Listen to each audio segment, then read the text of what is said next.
Assalamualaikum warahmatullahi wabarakatuh. Kami dari kelompok 10 akan menjelaskan materi mengenai distribusi normal. Anggota di kelompok 10 ini, pertama saya sendiri yaitu Cindy Clarista dari absen 3, lalu ada Manarut dari absen 9, Misha Kristantri absen 10, dan Ajmi Azaki Nur Hafifi dari absen 18. Selamat menyaksikan. Pertama-tama, saya akan menjelaskan materi tentang pengertian distribusi normal. Distribusi normal disebut pula distribusi Gauss. Nah, distribusi normal atau distribusi Gauss ini adalah distribusi probabilitas yang paling banyak digunakan dalam berbagai analisis statistika. Distribusi normal baku adalah distribusi normal yang memiliki rata-rata 0 dan simpangan baku 1. Distribusi ini juga dijuluki kurva lonceng atau bell curve karena grafik fungsi kepekatan probabilitasnya mirip dengan bentuk lonceng. Hai, perkenalkan nama saya Misha Kristantri dari absen 10. Pada kesempatan kali ini saya akan menerangkan mengenai kurva distribusi normal. Disimak ya. Kurva distribusi normal.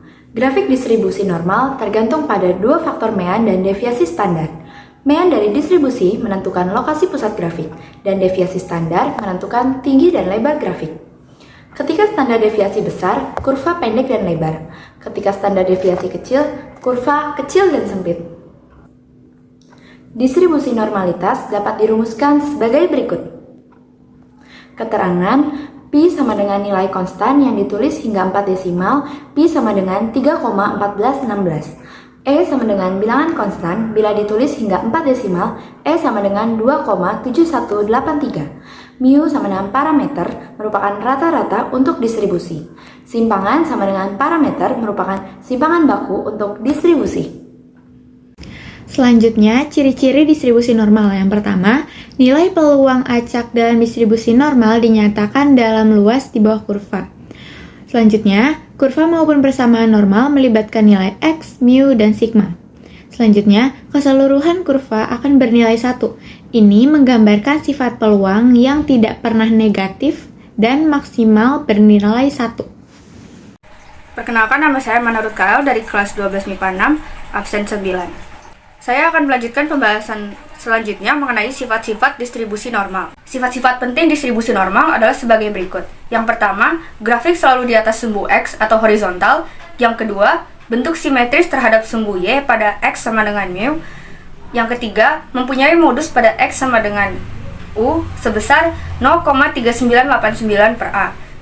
Yang keempat, grafik mendekati sumbu X pada X sama dengan mu kurang 3 mu dan X sama dengan mu tambah 3 mu.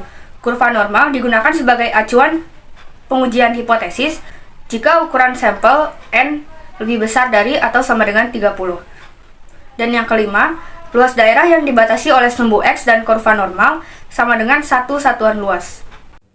Selanjutnya, di sini ada contoh soal yaitu distribusi tingkat kolesterol pada remaja pria bisa didekati oleh distribusi normal dengan mu sama dengan 180 dan simpangan sama dengan 30. Tingkat kolesterol di atas 200 memerlukan perhatian. Peluang bahwa seorang remaja pria memiliki tingkat kolesterol lebih besar daripada 200 adalah diketahui mu sama dengan 180, simpangan sama dengan 30, X sama dengan 200. Dengan demikian, Z sama dengan X min mu per simpangan sama dengan 200 min 180 per 30 sama dengan 20 per 30. Dua-duanya dibagi 10 jadi 2 per 3. 2 dibagi 3 sama dengan 0,67. Jadi, peluang bahwa seorang remaja pria memiliki tingkat kolesterol lebih besar daripada 200 dinotasikan oleh P dalam kurung X lebih kecil dari 20 sama dengan P dalam kurung Z lebih kecil dari 1,25. Kurva distribusi normalnya ditunjukkan oleh gambar di atas, lalu cek tabel nilai Z untuk skor 0,67 dan akan diperoleh P dalam kurung 0 lebih kecil dari Z lebih kecil dari 0,67 sama dengan 0,2486. Jadi, P dalam kurung Z lebih besar dari 0,67 sama dengan P dalam kurung Z lebih besar dari 0 dikurangi P dalam kurung 0 lebih kecil dari Z lebih kecil dari 0,67 sama dengan 0,5 dikurangi 0,2486 sama dengan 0,2514. Contoh soal, suatu perusahaan penerbangan berdasarkan pengalaman mengetahui bahwa distribusi jumlah koper penumpang yang hilang setiap minggu pada suatu rute tertentu mendekati distribusi normal dengan mu sama dengan 15,5 dan simpangan sama dengan 3,6.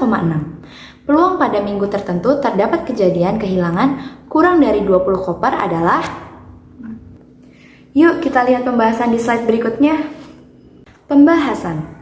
Diketahui mu sama dengan 15,5, simpangan sama dengan 3,6, dan X sama dengan 20. Dengan demikian, Z sama dengan X dikurang mu per simpangan, sama dengan 20 dikurang 15,5 per 3,6, sama dengan 4,5 per 3,6, sama dengan 1,25. Peluang pada minggu tertentu terdapat kejadian kehilangan kurang dari 20 koper dinotasikan oleh P X kurang dari 20 sama dengan P Z kurang dari 1,25. Untuk kurva distribusi normalnya dapat ditunjukkan seperti pada gambar.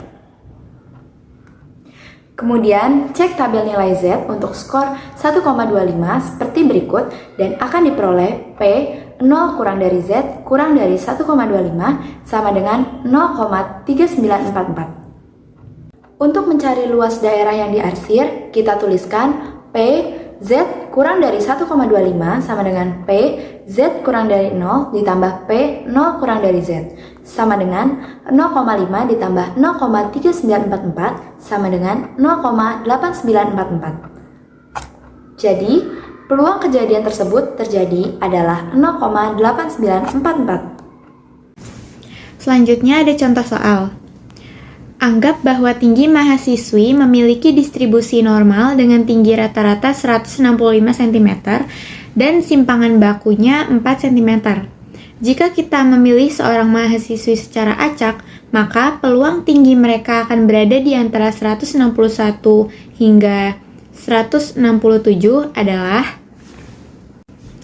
Pembahasan dari soal sebelumnya dapat diketahui mu-nya 165, sigmanya sama dengan 4, X1-nya 161, dan X2-nya 171.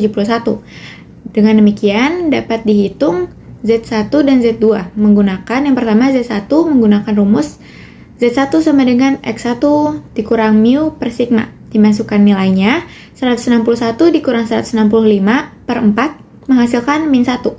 Dan Z2 dihitung dengan cara yang sama, X2 min mu per sigma. Dimasukkan nilainya 171 dikurang 165 per 4 menghasilkan 1,5. Dengan demikian, peluang tinggi mereka akan berada di antara 161 dan 167 dapat dinotasikan oleh P, Z-nya lebih dari min 1 kurang dari 1,5. Masih pada soal yang sama, kurva distribusi normalnya dapat ditunjukkan oleh grafik berikut. Dari cek tabel nilai Z untuk skor 1 dan 1,5 akan diperoleh P Z-nya lebih dari min 1 kurang dari 0, yaitu 0,3413 dan P dalam kurung Z lebih dari 0 kurang dari 1,5 hasilnya 0,4332. Lalu dinotasikan P Z lebih dari min 1 kurang dari 1,5 sama dengan P Z lebih dari min 1 kurang dari 0 ditambah P dalam kurung Z lebih dari 0 kurang dari 1,5. Dimasukkan hasilnya 0,3413 ditambah 0,4332 menghasilkan 0,7745. Contoh soal yang selanjutnya, diberikan suatu data yang berdistribusi normal dengan rata-rata 60 dan simpangan baku 10. Berapakah luas daerah yang dibatasi antara X sama dengan 40 dan X sama dengan 70? Pembahasannya, yang pertama diketahui rata-ratanya adalah 60 dan simpangan bakunya adalah 10. Maka ambil X1 sama dengan 40 sehingga akan diperoleh Z1 sama dengan X1 dikurangi rata-rata persimpangan baku, yaitu 40 dikurangi 60 lalu dibagi 10. Dan hasilnya adalah negatif 2. Berikutnya ambil X2 sama dengan 70 sehingga diperoleh Z2 sama dengan X2 dikurang rata-rata lalu dibagi simpangan baku, yang hasilnya adalah 1. Lalu masukkan kepada persamaan sehingga menjadi P dalam kurung 40 lebih kecil dari X lebih kecil dari 70 sama dengan P negatif 2 lebih kecil dari Z lebih kecil dari 1. Sama dengan P dalam kurung negatif 2 lebih kecil dari Z lebih kecil dari 0 ditambah P dalam kurung 0 lebih kecil dari Z lebih kecil dari 1. Yaitu sama dengan 0,4772 dan yaitu sama dengan 0,4772 ditambah 0,3413 yang hasilnya adalah 0,8185. Jadi, luas daerah yang dibatasi antara X sama dengan 40 dan X sama dengan 70 adalah 0,8185 dengan gambar kurva distribusi normal seperti berikut. Lanjut ke pertanyaan berikutnya. Dari 100 responden, didapat harga rata-rata untuk angket motivasi kerja sama dengan 75 dengan simpangan baku sama dengan 4. Ditanyakan, yang pertama, berapa jumlah responden yang mendapat nilai 80 ke atas? Pertanyaan yang kedua, berapa nilai responden yang dapat dikualifikasikan 10% dari nilai tertinggi? Yuk kita jawab. Mari kita jawab pertanyaan nomor 1. Diketahui Z sama dengan 80 dikurang 75 per 4 sama dengan 1,25. Dari tabel kurva normal didapat luas ke kanan sama dengan 10,56%. Jadi, jumlah responden sama dengan 10,56% dikali 100 sama dengan 11 orang. Pertanyaan selanjutnya yaitu yang nomor 2. Batas kualifikasi 10% tertinggi sama dengan 50% dikurang 10% sama dengan 40%. Dari tabel diperoleh 1,28. Karena SD tertinggi 4, maka untuk 1,28 SD sama dengan 1,28 dikali 4 sama dengan 5,12. Jadi, skor tertinggi sama dengan 75 ditambah 5,12 sama dengan 80,12.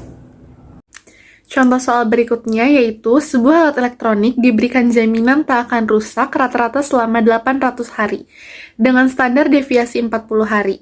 Berapa peluang alat elektronik tersebut tak akan rusak antara 778 hari dan 834 hari? Pembahasannya diketahui mu sama dengan 800, simpangan sama dengan 40, X1 sama dengan 778, dan X2 sama dengan 834. Ditanya, P 778 lebih kecil dari X lebih kecil dari 834. Jawab, Z1 kurang X1 kurang mu 0. Z1 sama dengan X1 min PO aksen, Z1 kurang 778 kurang 80.040 sama dengan min 0,55. Z2 sama dengan X2 min mu 0.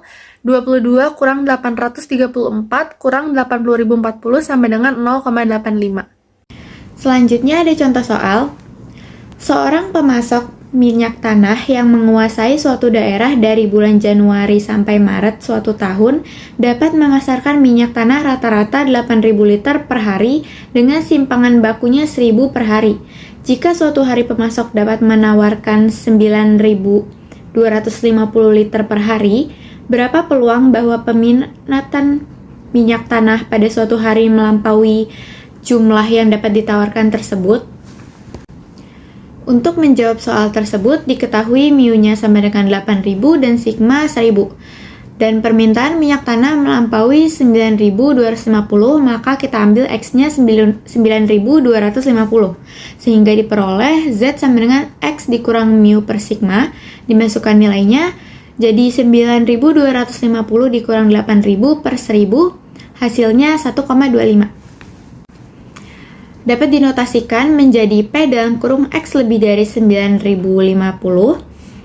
P dalam kurung Z lebih dari 1,25, dan sama dengan P Z-nya lebih dari 0 dikurang P Z lebih dari 0 kurang dari 1,25, dimasukkan nilainya, jadi 0,5 dikurang 0,3944, menghasilkan 0,1056. Jadi, peluang bahwa permintaan minyak tanah pada suatu hari itu melampaui jumlah yang dapat ditawarkan tersebut adalah 0,1056. Contoh soal yang terakhir, yaitu seorang pengusaha telah memimpin studi meneliti waktu hidup atau lifetime suatu lampu pijar tipe tertentu. Studi tersebut menyimpulkan bahwa waktu hidup diukur dalam jam adalah suatu variabel acak yang memenuhi distribusi normal. Waktu hidup rata-rata 750 jam, dengan simpangan baku 110 jam. Berapa peluang bahwa sebuah lampu pijar yang dipilih secara acak akan memiliki waktu hidup antara 600 jam dan 900 jam? Pembahasannya diketahui mu sama dengan 750 dan simpangan sama dengan 110. Jawabannya A. Lampu pijar yang dipilih memiliki waktu hidup antara 600 jam dan 900 jam. Ambil X1 sama dengan 600 sehingga diperoleh Z1 sama dengan X1 min mu per simpangan sama dengan 600 min 750 per 110 sama dengan min 15 per 11 atau min 1,36. Berikutnya, ambil X2 sama dengan 900 sehingga diperoleh Z1 sama dengan X2 min mu per simpangan sama dengan 900 min 750 per 110 sama dengan 15 per 11 sama dengan 1,36. P dalam kurung min 1,36 lebih kecil dari Z lebih kecil dari 1,36 sama dengan 2 dikali P dalam kurung 0 lebih kecil dari Z lebih kecil dari 1,36 sama dengan 2 kali 0,4131 sama dengan 0,8262. Jadi, peluang bahwa lampu pijar yang dipilih memiliki waktu hidup antara 600 jam dan 900 jam adalah 0,8262. Sekian presentasi dari kami, mohon maaf jika ada kesalahan kata. Terima kasih.